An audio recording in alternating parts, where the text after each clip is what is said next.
نحمده ونصلي على رسوله الكريم أما بعد فأعوذ بالله من الشيطان الرجيم بسم الله الرحمن الرحيم رب اشرح لي صدري ويسر لي أمري واحلل عقدة من لساني يفقهوا قولي. پیاری بہنوں، آج ہم انشاءاللہ حسن اخلاق کے موضوع پر بات کریں گے.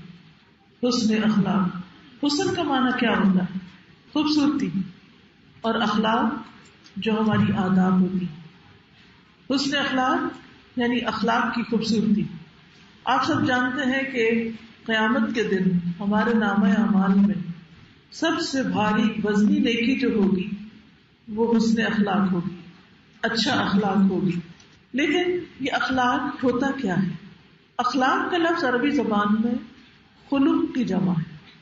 خلق ایک ہوتی ہے خلق، خلق کہتے ہیں پیدائش کو، تخلیق کو، اور ایک ہوتی ہے خلق.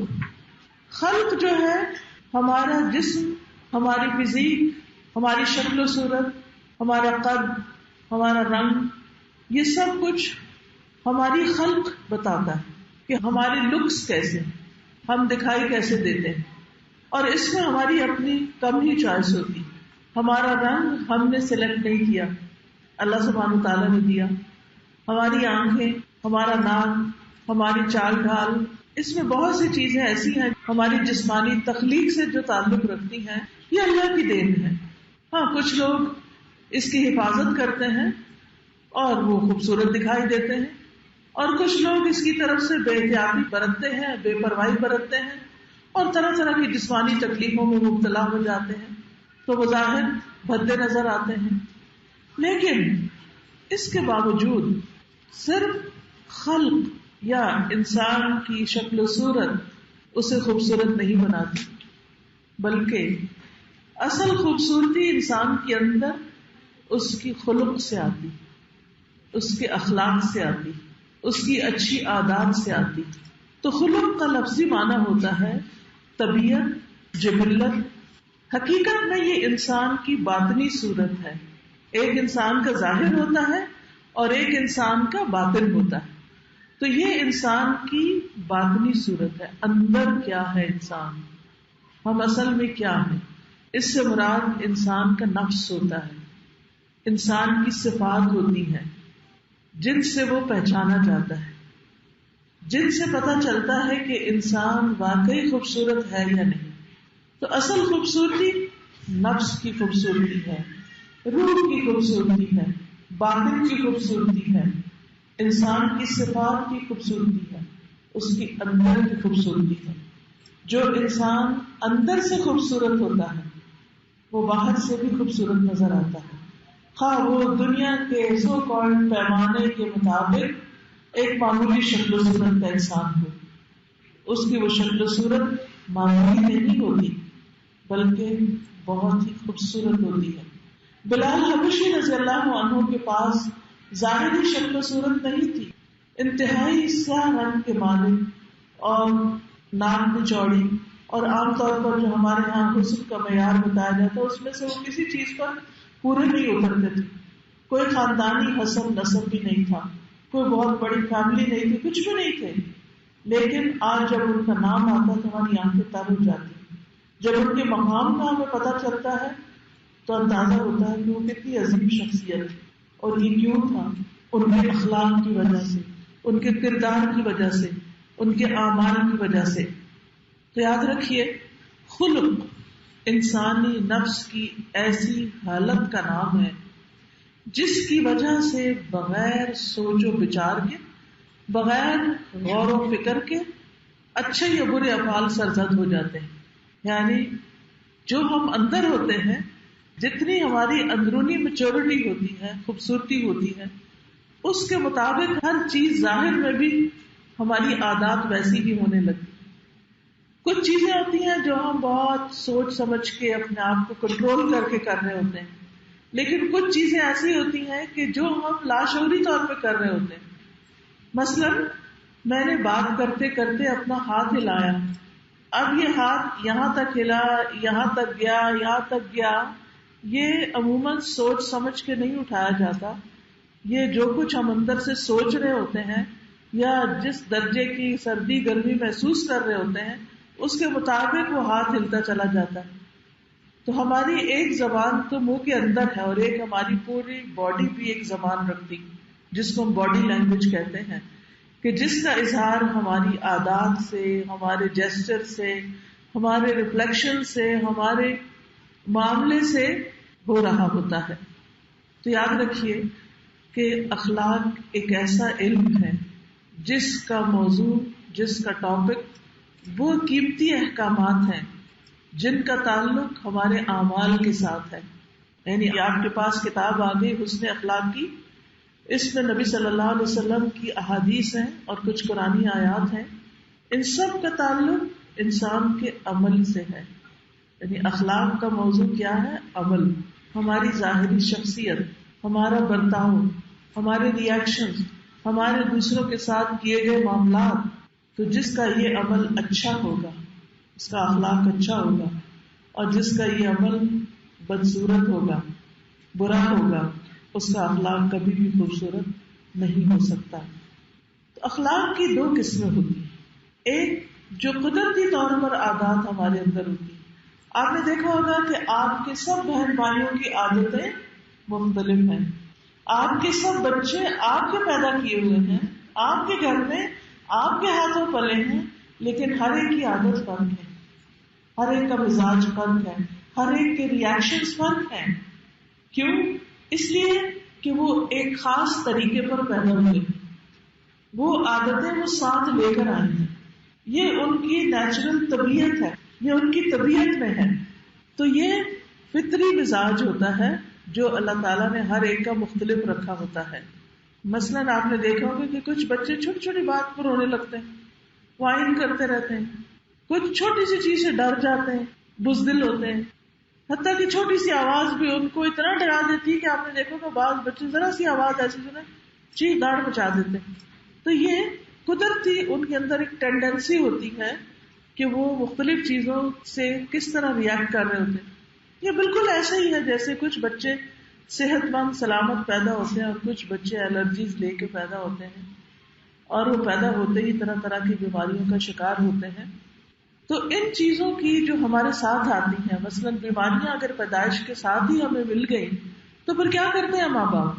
کسی بھی چلڈرن وارڈ میں چلے جائیے, کسی بھی ہاسپٹل میں, کسی بھی پیڈیٹریشین کے پاس چلے جائیے, تو آپ کو بے شمار ایسے بچے نظر آئیں گے کہ جو بائی برتھ یعنی ان کے اندر بورن ڈیفیکٹس تھے, یا پھر ان کے اندر ایسی ایسی بیماریاں تھیں کہ جو دنیا میں ماں کے پیٹ سے باہر آنے کے بعد نہیں ان کو لگی, پہلے سے ہی لگی تھی, یعنی پیدائش کے ساتھ ہی ان کے ساتھ آ گئی تھی. تو پھر کیا کرتے ہیں لوگ؟ ان بیماریوں کا علاج کرتے ہیں, یا پھر کہتے ہیں بس اب ہمارا کیا قصور, یہ تو اس کی قسمت میں تھا, یہ بیمار ہوا یا ہینڈی کیپ پیدا ہوا تو بس اب بھگتے, ہم کیا کر سکتے ہیں. ایسا کرتے ہیں؟ نہیں, ان بیماریوں کا علاج کرتے ہیں, اس میں کچھ چیزوں سے پرہیز بتاتے ہیں. بالکل اسی طرح اللہ سبحانہ وتعالیٰ ہمیں جیسے فزیکلی اسپیشل بچے دیتے ہیں نا, تو بعض اوقات بہیویئر وائز کچھ اسپیشل بچے ہوتے ہیں, کچھ تو بڑے ہی بیوے ہوتے ہیں, بڑے ہی سمجھدار ہوتے ہیں, جن میں ہمیں کچھ زیادہ محنت نہیں کرنی پڑتی, لیکن کچھ بڑے ڈیفیکلٹ ہوتے ہیں جن کے ساتھ ہم جتنا بھی کھپ جائیں انہوں نے وہی کرنا ہوتا ہے جو انہوں نے کرنا ہوتا ہے. تو وہ ہمارا ایک امتحان ہوتے ہیں. تو یہ اللہ سبحانہ تعالیٰ کی طرف سے ہر انسان ایک مختلف شخصیت لے کے پیدا ہوتا ہے, جس کو ہم ماں کو سمجھنا چاہیے, کیونکہ باپ سے زیادہ ماں کا واسطہ بچے کے ساتھ ہوتا ہے. تو یاد رکھیے یہ ان کا طبعی نیچرل اخلاق ہوتا ہے, یا ان کی عادات ہوتی ہیں جو وہ ساتھ لے کے آتے ہیں, جیسے چند بیماریاں ساتھ چلی آتی ہیں. اس لیے بچپن سے ہی ماں باپ پہ فرض عائد ہوتا ہے کہ وہ بچے کی اچھی تربیت کریں, بچے کو ڈسپلن کریں, بچے کو ادب آداب سکھائیں, تمیز سکھائیں. اور اس میں کسی بچے کے ساتھ کم محنت اور کسی بچے کے ساتھ زیادہ محنت کی ضرورت ہوتی ہے. لیکن ایسا نہیں کہ یہ عادات درست نہیں ہو سکتی, یہ عادات درست ہو سکتی ہیں. دوسری قسم کی عادات جو انسان کو پریکٹس سے حاصل ہوتی, جن کے لیے انسان کو محنت اور کوشش کرنی پڑتی ہے. تو دوسری قسم جو اخلاق کی ہے وہ مشق کرنے، بار بار اس چیز کو ریپیٹ کرنے اور کسی چیز کو کوشش کر کے حاصل کرنے سے ہوتا ہے. یہ بالکل ایسے ہی ہے کہ جیسے کچھ لوگ پیدائشی طور پر سلم فزیک کے ہوتے ہیں، ان کو اپنے ساتھ اتنی محنت نہیں کرنی پڑتی، وہ کچھ بھی کھا لیں وہ سلم ہی رہتے ہیں. لیکن کچھ لوگ بائی نیچر موٹاپے کی طرف مائل ہوتے ہیں، ان کو ہر چیز میں احتیاط کرنی پڑتی ہے اور کوشش کے باوجود بھی بعض اوقات وہ سب کے تانوں کا نشانہ بنے رہتے ہیں، لیکن اس سے آگے وہ ہو کچھ نہیں سکتا کیونکہ وہ اسی کے ساتھ پیدا ہوئے. بہرحال ہر انسان کی زندگی میں ایک مشقت ہے. قرآن مجید میں آتا ہے لقد خلقنا الانسان فی کبد، کہ ہم نے انسان کو مشقت میں پیدا کیا. کسی کو ایک چیز پر ورک کرنا ہوتا ہے، کسی کو دوسری چیز پر. کسی کی میموری بہت اچھی ہوتی ہے، اس کو چیزیں یاد کرنا بہت آسان ہوتا ہے، اور کسی کے لیے غور و فکر، کنٹمپلیشن بہت اچھی ہوتی ہے، بڑی گہرائی تک وہ سوچتا ہے وہ شخص، لیکن میموری اس کی بہت زیادہ نہیں ہوتی کہ فوٹوگرافک میموری ہوگی، ایک دفعہ چیزیں پڑھیں اور اس کو ساری ازبر یاد ہے. کچھ لوگوں کو یہ دونوں ہی بڑی اچھی ملی ہوئی ہوتی ہیں. تو ہر انسان کے لیے ڈفرنٹ ٹائپ کے چیلنجز ہوتے ہیں. تو یاد رکھیے کہ جو ہمارا اخلاق ہے یا ہماری عادات ہیں یا ہمارے لوگوں کے ساتھ معاملات ہیں، ان کو خوبصورت بنانے کے لیے بھی ہمیں کوشش کرنی ہوتی ہے.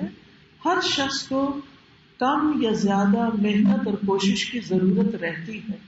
اس کی ابتدا کبھی سوچ و بچار سے ہوتی ہے، غور و فکر سے ہوتی ہے، اور پھر انسان غور و فکر اپنے اوپر بھی کرتا ہے اور غور و فکر دوسروں پر بھی کرتا ہے. جیسے لقمان حکیم سے کسی نے پوچھا تھا کہ آپ کو حکمت کہاں سے ملی، اتنے سمجھدار کیسے ہیں؟ تو انہوں نے کہا بے وقوف لوگوں سے. جب میرا پہلا بے وقوف لوگوں سے پڑھا تو میں نے یہ تہیہ کر لیا کہ میں ان جیسی حرکتیں نہیں کروں گا. تو اس سے مجھے حکمت آتی گئی، سمجھ آتی گئی. تو انسان بہت کچھ اپنے اوپر غور و فکر کرتا ہے. جب کوئی غلطی کر بیٹھتا ہے تو اس کو سوچ آتی ہے کہ میں نے غلط کیا ہے، مجھے اتنی اونچی آواز میں بولنا نہیں چاہیے تھا، مجھے ایسی بدتمیزی کا مظاہرہ نہیں کرنا چاہیے تھا، میں اگر تھوڑی دیر کے لیے چپ ہی ہو جاتی تو کیا تھا. تو اس کے بعد انسان پھر آئندہ اپنی اصلاح کی، بہتری کی کوشش کرتا ہے. اور کبھی ایسا ہوتا ہے کہ انسان دوسروں کے اندر جو حماقتیں دیکھتا ہے اور دوسرے جو غلطیاں کرتے ہیں ان سے سیکھتا چلا جاتا ہے، اور اس طرح اچھی عادات اس کی زندگی کا حصہ بن جاتی ہے. خوش قسمت ہے وہ انسان جس نے اپنے آپ پہ ورک کیا، جس نے اپنے آپ سے محنت کی ہو اور اچھی عادات اختیار کی ہو، کسبی ہو. کسبی کا مطلب ہوتا ہے کمائی ہو. یعنی کچھ چیزیں تو ہوتی نا آپ کو وراثت میں مل جاتی، لیکن کچھ ہوتی ہے کہ جو محنت کر کے ہی حاصل ہوتی. مال و دولت آپ کو وراثت میں مل سکتا ہے، انہیرٹ کر سکتے ہیں، لیکن اچھی عادات آپ کو تھوڑی یا زیادہ محنت سے ہی حاصل کرنی ہوگی. علم محنت سے ہی حاصل کرنا ہوتا ہے. کوئی شخص ماں کے پیٹ سے علم حاصل کر کے نہیں آتا.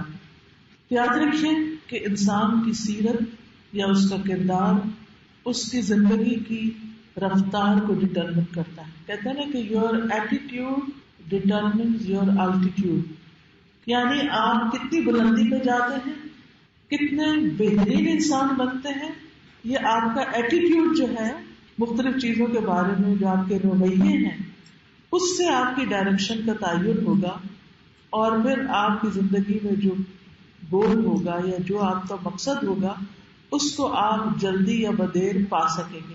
ایک انسان جس کے ڈریمز تو بہت ہائی ہوں لیکن اس کے لیے وہ کوئی کوشش اور محنت نہ کرے تو آپ سوچئے کہ وہ کہاں پہنچے گا. خالی ڈریمز کے ساتھ تو سوتے ہوئے انسان اڑ سکتا ہے، جاگ کے تو نہیں اڑ سکتا. تو اس کے لیے جیتے جاگتے شعوری کوشش اور محنت کرنی ہوگی. پھر اسی طرح انسان کے کچھ اعمال غیر اختیاری ہوتے ہیں اور کچھ اختیاری ہوتے ہیں.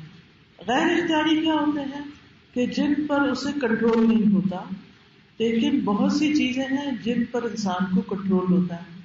ہمارا امتحان جو ہے، ہمارا جو ٹیسٹ ہے، وہ انہی چیزوں پر ہے جو ہمارے کنٹرول میں ہے. مثلا آپ کی آواز کیسی ہے، اب اس پر آپ کا کنٹرول نہیں ہے کہ آپ اپنی آواز کی جو ساؤنڈ ہے اس کو چینج کروا لیں کہیں سے، کہ کسی آپریشن کے ذریعے یا کسی اور طریقے سے اس کو سریلی بنا لیں، یا اس کو بہت ڈیپتھ والی، یا نہیں، آپ یہ نہیں کر سکتے. ٹھیک ہے آپ اس کی پچ وغیرہ کو کسی حد تک کنٹرول کر سکتے ہیں، لیکن ایک حد تک. کچھ لوگ بائی نیچر بہت لاؤڈ ہوتے ہیں اور کچھ لوگ بائی نیچر بہت نرم بولتے ہیں. کچھ لوگ بائی برتھ ایسے نہیں ہوتے، مگر پریکٹس کے ساتھ کوشش کر کے اپنے آپ کو دھیما بنا لیتے ہیں. اسی طرح جھوٹ بولنا یا سچ بولنا، بخل کرنا یا سخاوت کرنا، اور اسی قسم کی دوسری عادات جو ہوتی ہیں، یہ انسان کے کنٹرول میں ہوتی ہیں، اور اسی وجہ سے انسان سے اس کے بارے میں سوال کیا جائے گا. تو اچھی سیرت اچھا اخلاق ہوتا ہے، اور بری سیرت برا اخلاق. جب کردار اچھا ہوگا تو اخلاق اچھا ہوگا، کردار برا ہوگا تو اخلاق برا ہوگا. حسن الخلق سے مراد کیا ہے؟ یعنی جیسے یہ کتاب ہے آپ کے پاس، تو مثلاً اس کے پہلے صفحے پر یہ بسم اللہ کے نیچے اس کی ڈیفینیشن لکھ لیجئے کہ حسن اخلاق ہے کیا.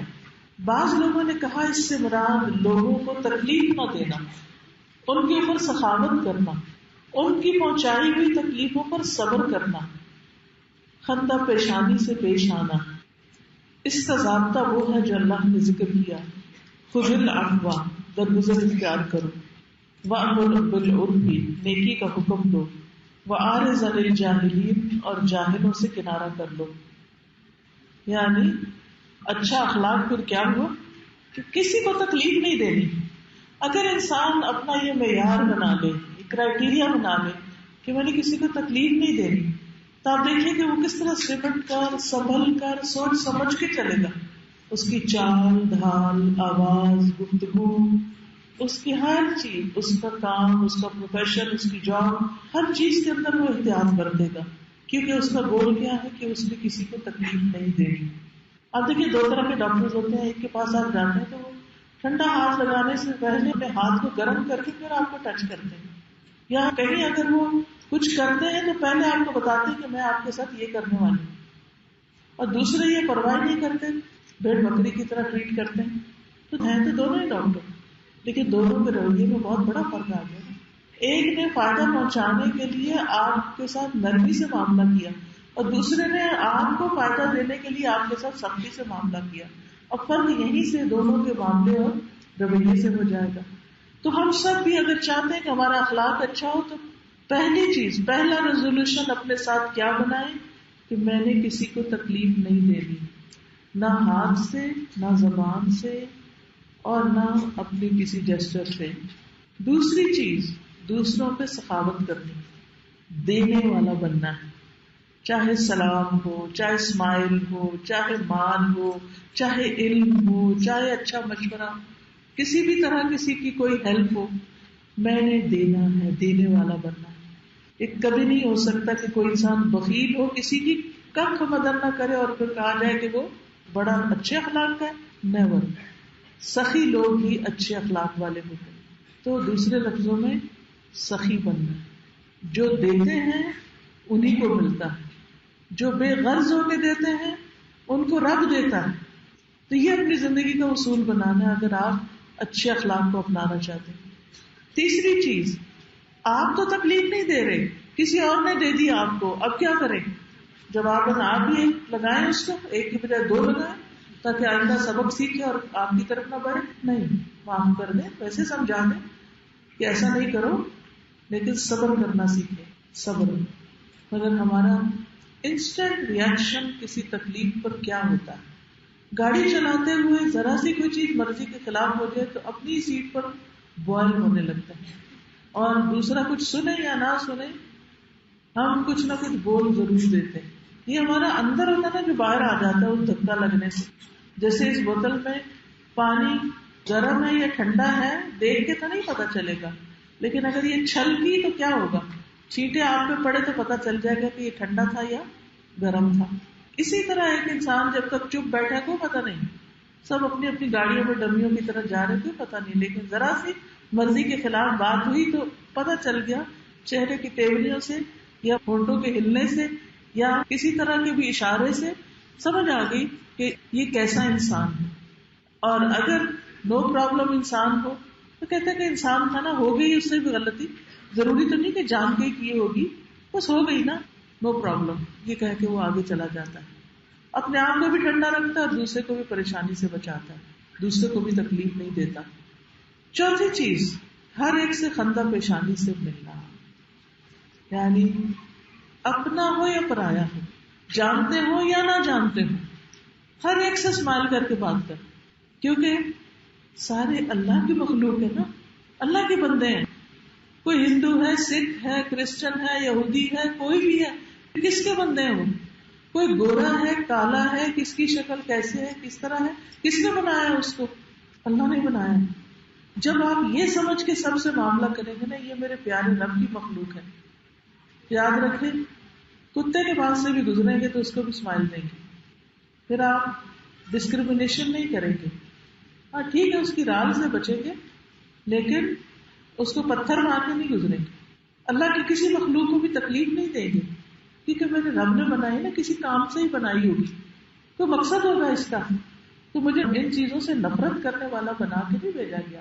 اسی طرح اگر کوئی انسان بہت ہی برا ہے، اگلا سوال اب آپ کا یہ ہوگا کہ آپ کہتے ہیں کہ کسی سے نفرت نہ کرو، تو پھر کئی لوگ تو بہت ہی برے ہوتے ہیں، پھر ان سے بھی نفرت نہ کرو، ان کی برائی سے نفرت کریں، نہ کہ انسان سے، کیونکہ اگر انسان سے نفرت ہوگی تو آپ اس کی اصلاح کے لیے کوشش نہیں کریں گے، پھر آپ اس سے کٹ آف کر لیں گے، آپ اس سے منہ موڑ لیں گے۔ ضروری ہے کہ کوئی شخص کیسا بھی، چاہے وہ آپ کے گھر کے اندر ہی کیوں نہیں، آپ کی زندگی کا ساتھی کیوں نہیں، آپ کو بہت تکلیفیں پہنچی اس سے، کیونکہ اکثر لوگ انہیں غموں میں مبتلا رہتے ہیں، کسی کے پاس ساس کا شکوہ ہے، کسی کے پاس شوہر کا ہے، کسی کے پاس بچے کا ہے، کسی کے پاس نیبر کا اور کسی دوست کا ہے، ہر کوئی کہیں نہ کہیں سے ڈسا ہوا ہے، اور وہ اس کرب اور دکھ اور تکلیف میں مبتلا ہے، وہ وینم یا زہر جو ہے نا وہ اندر ایسے سرائٹ کیا ہوا کہ موت کے ساتھ ہی ختم کرے گا، کیونکہ معاف کرنا نہیں جانتے، بھولنا نہیں جانتے دوسرے کی غلطی کو، اور دوسرے کو تو کیا دکھ پہنچائیں گے، اپنے آپ کو ہی دکھ لگا لیا، اپنے آپ کو ہی غم لگا لیا۔ تو اس سے نکلنا بہت ضروری ہے، اس کے لیے آپ کو مینٹلی پاورفل ہونا پڑے گا، اپنے ڈیسیژن خود لینے پڑیں گے کہ ہاں یہ فلاں نے تو میرے ساتھ ایسا کیا، لیکن میں اس کو اپنے اوپر حاوی نہیں ہونے دوں گا، میں اپنے آپ پہ کنٹرول رکھتی ہوں، میں کسی اور کے ایکشن کو اپنے لیے مصیبت نہیں بننے دوں گی، جو شخص جیسا کر رہا ہے وہ اس کے لیے، لکم دینکم ولی دین، تمہارے لیے تمہارا دین، میرے لیے میرا دین۔ لیکن ہاں یہ پھر شروع کہاں سے کریں، ایسے لوگوں کے ساتھ جینا ہے تو بڑا مشکل لیکن ناممکن نہیں، کیونکہ انہوں نے دنیا میں تو رہنا اور کسی نہ کسی کے ساتھ تو جینا ہی ہے، ان کی اصلاح کہاں سے کریں؟ جو بھی کوشش آپ شروع کریں، چاہے سمجھانے کی، چاہے اچھے معاملے کی، چاہے ان کی شخصیت کو سمجھ کر، ان کی کمزوریوں کو جان کر، ان کے احساس کمتری، ان کی انسیکیورٹیز کو جان کر جب آپ ان کے ساتھ کوئی معاملہ کریں گے، شروع میں بڑی مشکل ہوگی، بالکل ایسے ہی جیسے پہلا روزہ رکھے تو مشکل ہوتی ہے لیکن دوسرے دن کا روزہ آسان ہو جاتا ہے۔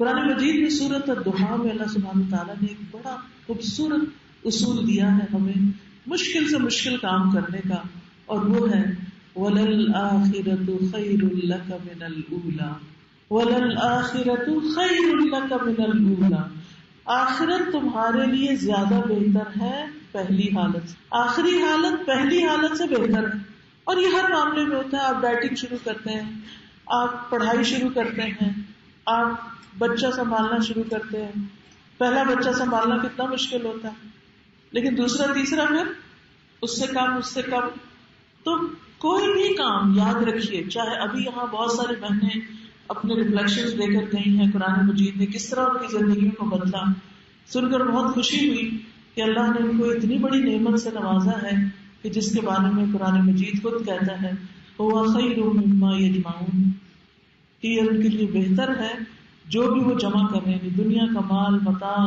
دنیا کی خوبصورتیاں، دنیا کی رونقیں، جو بھی انہوں نے جمع کر لی، ان سب سے بہتر قرآن کا جمع کرنا ہے، قرآن کا سیکھنا سکھانا ہے۔ خیرکم من تعلم القرآن وعلمہ، لیکن ان میں سے ہر ایک کا ایکسپیرینس یہی ہوگا کہ جب شروع کیا تو بڑی مشکل ہوئی، پھر کرتے کرتے آسان ہوگی۔ جیسے ایک بہن کہہ رہی تھی کہ پہلے تو میں نے ایک کورس بھی بڑا مشکل تھا اور میں 2 کر رہی، وہ کیسے ہو گیا؟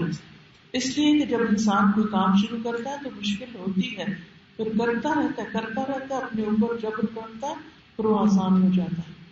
وہ جیسے غالب نے کہا تھا نا، مشکلیں اتنی پڑی مجھ پر آسان ہو گئی. اتنے غم ملے کہ پھر وہ غم ہی نہ رہے. لیکن اس کے لیے آپ کو خود ایکٹیولی ڈیسیژن لینا ہوگا کہ میں نے اپنی زندگی کو بدلنا ہے, میں نے اپنے اندر تبدیلی کرنی ہے, میں نے اپنے برے اخلاق کو, بری چیزوں کو اچھائی سے بدلنا ہے. ضرور شروع میں مشکل ہوگی, اور صرف اپنے کو نہیں, آس پاس والوں کو بھی میں نے بدلنا ہے, ان سب کو بھی ٹھیک کرنا ہے, اور اس کے لیے بھی مجھے قربانی کرنی ہوگی. مشکل آئے گی, لیکن قرآن مجید میں 2 بار یہ بات آئی ہے, ان مع العسر یسرا, تنگی کے ساتھ آسانی بھی ہے. بعض اوقات انسان کے لیے ایک ماحول بڑا تنگ ہو جاتا ہے, جب اس سے نکلتا ہے تو نکلنا بھی مشکل ہوتا ہے, لیکن نئی جگہ اس کے لیے اس پچھلے سارے مسائل سے چھٹکارے کا ذریعہ بن جاتی ہے. تو اس لیے جو شخص یہ چاہتا ہے کہ میزان میں اس کی نیکیاں بھاری ہو جائیں, اسے پھر اچھے اخلاق سے کام لینا ہوگا. یاد رکھیے کہ کسی بھی انسان کے اندر اچھا اخلاق ہونا اسے اللہ کا محبوب بنا دیتا ہے. یعنی جہاں بندے ایسے بندوں سے محبت کرتے ہیں جن کا اخلاق اچھا ہوتا ہے, وہاں ایسے لوگوں سے رب تعالیٰ بھی محبت کرتا ہے. رسول اللہ صلی اللہ علیہ وسلم نے فرمایا, بلا شبہ اللہ عز و جل مہربان ہے, مہربانی اور بلند اخلاق کو پسند کرتا ہے اور اس کے گھٹیا پن سے نفرت کرتا ہے. اللہ تعالیٰ بد اخلاقی سے نفرت کرتا ہے. تو یہ نہیں کہ اگر کوئی آپ کو کہے کہ اچھا اپنا اخلاق ٹھیک کر لو تو آپ کے بس میں ہوں جیسے ہوں. ذرا فکر کی ضرورت ہے, ایسی نہیں رہنا. کہیں ایسا نہ ہو کہ اللہ تعالیٰ ہی نفرت کر رہا ہو آپ سے. بندے کر رہے ہیں تو ذرا سوچیے کیوں کر رہے ہیں. کہیں ایسا تو نہیں کہ رب بھی ناراض ہے مجھ سے. تو جو رب کو راضی کرنے کی فکر میں لگ جاتا ہے, رب بندوں کو اس سے راضی کر دیتا ہے. جو اپنی پوری توجہ اور اخلاص کے ساتھ اپنے رب کی طرف متوجہ ہو جاتا ہے, رب خود بھی اس کی طرف متوجہ ہوتا ہے اور بندوں کے دل بھی اس کی طرف موڑ دیتا ہے. بندے بھی اس کی طرف متوجہ ہو جاتے ہیں. عمرو بن ابسہ کہتے ہیں کہ میں رسول اللہ صلی اللہ علیہ وسلم کے پاس آیا اور پوچھا, یا رسول اللہ کون سا ایمان افضل ہے, یعنی ایمان کی بہترین حالت کون سی ہے؟ آپ نے فرمایا حسن اخلاق, اچھا اخلاق. یہ ایمان کا حصہ ہے اور ایمان کا سب سے بڑا حصہ ہے. نبی صلی اللہ علیہ وسلم نے فرمایا, تم اچھے اخلاق اور طویل خاموشی کو لازم پکڑ لو. اس ذات کی قسم جس کے ہاتھ میں میری جان ہے, مخلوقات نے کوئی ایسا عمل نہیں کیا جو ان 2 نیکیوں کے برابر ہو. زیادہ خاموش رہنا یعنی بغیر ضرورت کے بولتے نہیں رہنا, اور اس کے ساتھ اچھا اخلاق. رسول اللہ صلی اللہ علیہ وسلم نے فرمایا, لوگوں کو کثرت کے ساتھ جنت میں اللہ عز و جل کا تقوی اور حسن اخلاق لے کر جائیں گے. یعنی اللہ سے معاملہ کیسا کہ جس میں تقوی, اور بندوں سے معاملہ کیسا جس میں اچھا اخلاق, اچھی عادات. یہ بتائیے کہ انسانوں میں سے سب سے اچھا اخلاق کس کا تھا؟ رسول اللہ صلی اللہ علیہ وسلم کا.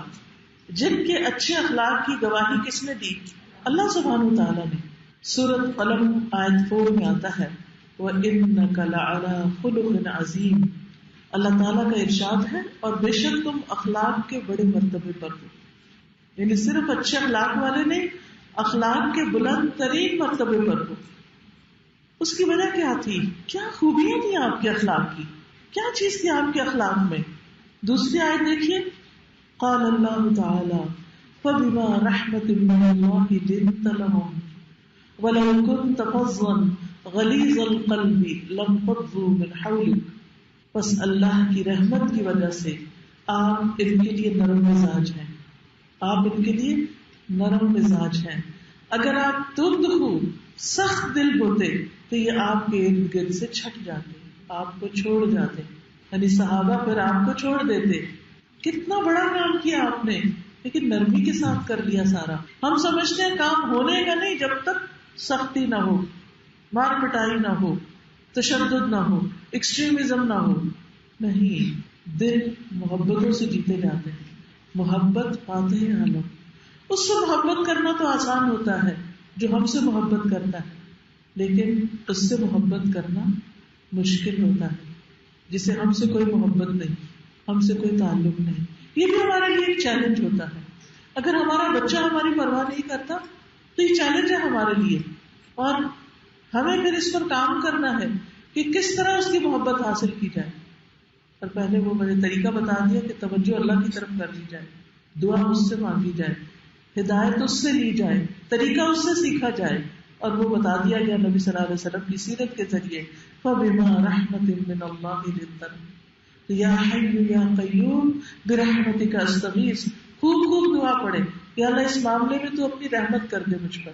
جب اللہ کی رحمت آ جائے گی تو آپ کے دل میں بھی نرمی آ جائے گی، آپ کا دل بھی بدل جائے گا. اور جب آپ کے اندر نرمی آئے گی تو پھر آپ دوسرے کے لیے اچھے ہو جائیں گے. جب آپ اچھے ہوں گے تو ان کے دل آپ کی طرف کھینچے چلے آئیں گے. تم سخت مزاج، غلیظ القلب، سنگ دل انسان سمجھتے ہیں ہم بہت پاورفل ہیں، یا ہم سمجھتے ہیں کہ ہمارا بڑا روگ ہے. یہ سب مصنوعی روگ ہے، دلوں میں آپ راج نہیں کرتے.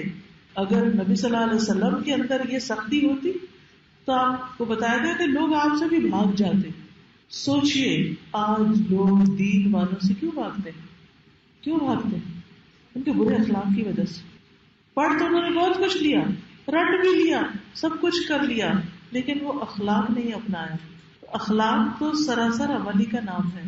یعنی آپ قرآن پڑھتے تو آپ اس کی تجوید، تلاوت، ترجمہ اور فکر سب کچھ کر لیا، آپ نے بہت کچھ آپ کو پتا چل گیا، لیکن جب وہ آپ کے ظاہر میں نظر نہیں آیا تو بات نہیں بنی، مقصد حاصل نہیں ہوا. تو حسن اخلاق علم حاصل کرنے کا نام نہیں، حسن اخلاق عمل سے اپنے رویے بہتر بنانے کا نام. اللہ سبحانہ وتعالیٰ نے نبی صلی اللہ علیہ وسلم کو اچھے اخلاق کا حکم دیا، اور اس کے لیے حکم کیا دیا؟ خذ العفو، درگزر اختیار کیجیے، وأمر بالعرف، نیکی کا حکم دیجیے، وأعرض عن الجاہلین، جاہلوں سے درگزر کر جائیے.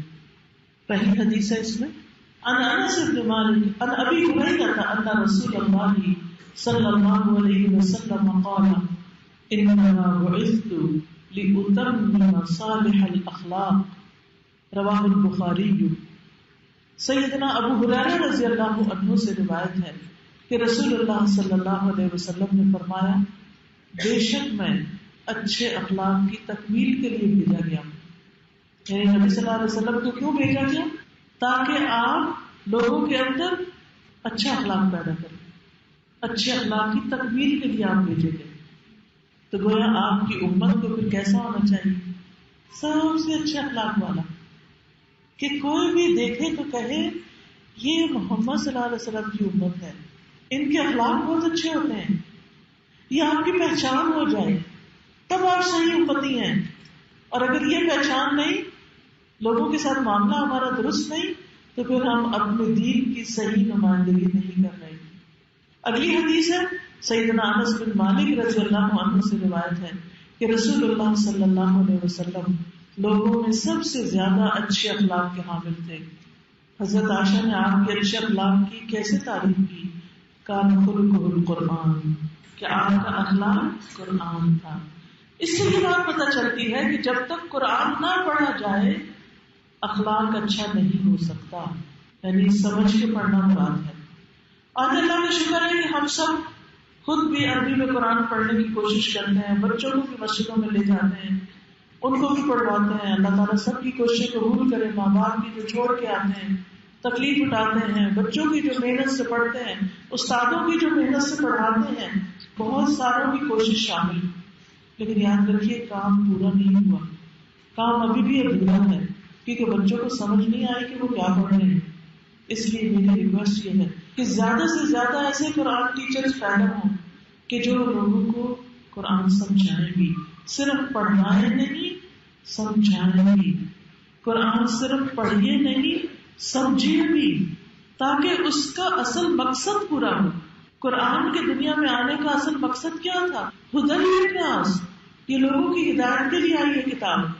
ہدایت کس چیز میں؟ زندگی کے ہر معاملے میں، ہر مرحلے میں. وہ چیزیں جو آپ سوچتے ہیں اور وہ بھی جو کبھی آپ نے سوچی نہ ہو، ان چیزوں میں بھی گائیڈنس ہے. جب آپ کے اندر یہ علم ہوتا ہے اور واقعی آپ اس کے بارے میں سچے ہوتے ہیں، تو پھر ہوتا ہی ہے کہ ادھر کوئی سچویشن پیش آتی، ادھر آپ کے ذہن میں وہ آیت آ جاتی، تو واقعہ آ جاتا ہے کہ اس پر نبی صلی اللہ علیہ وسلم نے کیسے عمل کیا تھا، اس موقع پر آپ کا اخلاق کیا تھا. یاد رکھیے اسلام تلوار کے زور سے نہیں پھیلا، اسلام اخلاق سے پھیلا ہے. نبی صلی اللہ علیہ وسلم کے اچھے اخلاق ہی لوگوں کے اسلام قبول کرنے کا ذریعہ بنتے تھے. لوگ آپ کی طرف متوجہ ہوتے، آپ سے متاثر ہوتے اور گروہ در گروہ دین میں داخل ہو جاتے. آپ نے نفرت کرنے والوں کو بھی دوست بنا لیا. سبحان اللہ، یہ ہے اصل اچیومنٹ کہ نفرت کرنے والا آپ کا دوست بن جائے. اگر آپ اس میں کامیاب ہو گئے تو گویا آپ کامیاب انسان ہیں. ایک شخص آیا، اسلام لایا، کہنے لگا اے محمد، میں اللہ کی قسم اٹھا کر کہتا ہوں مجھے روئے زمین پر آپ کے چہرے سے بڑھ کر کوئی چہرہ برا معلوم نہ ہوتا تھا، اور اب مجھے آپ کا چہرہ سب چہروں سے زیادہ محبوب ہے صلی اللہ علیہ وسلم. یہ ثمامہ بن اسال تھے جنہوں نے آپ کو یہ کہا تھا. جب وہ پکڑے ہوئے آئے تو سخت نفرت تھی، اور جب آپ نے معاف کر دیا تو آپ ان کے لیے سب سے زیادہ محبوب ہو گئے. کسی کے نامناسب عمل، غلط کام کے باوجود اس کو اپنے ساتھ رکھنا. ایک شخص مسجد میں آیا، کہنے لگا اللہم ارحمنی و محمدا ولا ترحم معنا احدا. اللہ مجھ پہ رحم فرما، محمد صلی اللہ علیہ وسلم پہ، اور ہمارے علاوہ کسی اور پہ نہیں. اب آپ سوچئے کہ کیسا جملہ تھا یہ. اگر کوئی یہ کہہ رہا ہو بلند آواز سے یہاں کہ اللہ تو مجھے تو صحت دے اور میرے علاوہ کسی کو نہ دینا، تو آپ کہیں گے اس سے بڑا جاہل کون ہے جو اس طرح کی دعا مانگ رہا ہے. لیکن آپ صلی اللہ علیہ وسلم نے ایک چھوٹی سی بات کہی. آپ نے یہ نہیں کہا یہ کیا کہہ رہے ہو تم، یہ کیوں کہا، تم جاہل ہو، نو نتھنگ لائک دیٹ. آپ نے فرمایا لقد تحجرت واسعا، تم نے وسیع کو تنگ کر دیا، یعنی جو چیز بہت بڑی ہے تم نے اس کو بہت چھوٹا کر دیا. تم چھوٹی چیز مانگی ہے. اللہ کی رحمت وسعت رحمتی کل شیء، اللہ کی رحمت تو ہر چیز سے وسیع ہے، ہر چیز کو گھیرے ہوئے ہیں، اور تم نے کہا نہیں بس صرف اتنی سی چاہیے. نہیں، انداز دیکھیے بات کا کہ تم نے ایک وسیع چیز کو چھوٹا کر دیا جس میں اس کے لیے دل آزاری نہیں تھی. ہمارے پاس یہ حکمت نہیں. یہ حکمت حدیث سکھاتی ہے، نبی صلی اللہ علیہ وسلم کا طریقہ سکھاتا ہے. پھر آپ دیکھیے ایک اور شخص کہتے ہیں معاویہ بن حکم، میرے ماں باپ آپ پہ قربان، میں نے آپ سے پہلے اور آپ کے بعد آپ سے بہتر کوئی معلم نہیں پایا. You are the best teacher, کہ جن سے میں نے یہ سب کچھ سیکھا. پھر اسی طرح لوگوں کو جب دیتے تھے تو اتنا دیتے تھے کہ دل کھول کے. صفوان بن امیہ کہتے ہیں کہ اللہ کی قسم مجھے رسول اللہ صلی اللہ علیہ وسلم نے جو عطا کیا سو عطا کیا. مجھے تمام انسانوں میں سب سے زیادہ بغض آپ سے تھا، اور آپ مجھے مسلسل دیتے رہے یہاں تک کہ آپ مجھے سب انسانوں سے زیادہ محبوب ہو گئے. آپ سوچئے کہ ہمارے خاندانوں میں بھی کچھ لوگ ہم سے اللہ واسطے کا بیر ہوتا ہے، خواہ میں دشمنی پالی ہوتی، ہمیں سمجھ نہیں آتی ہم نے کیا.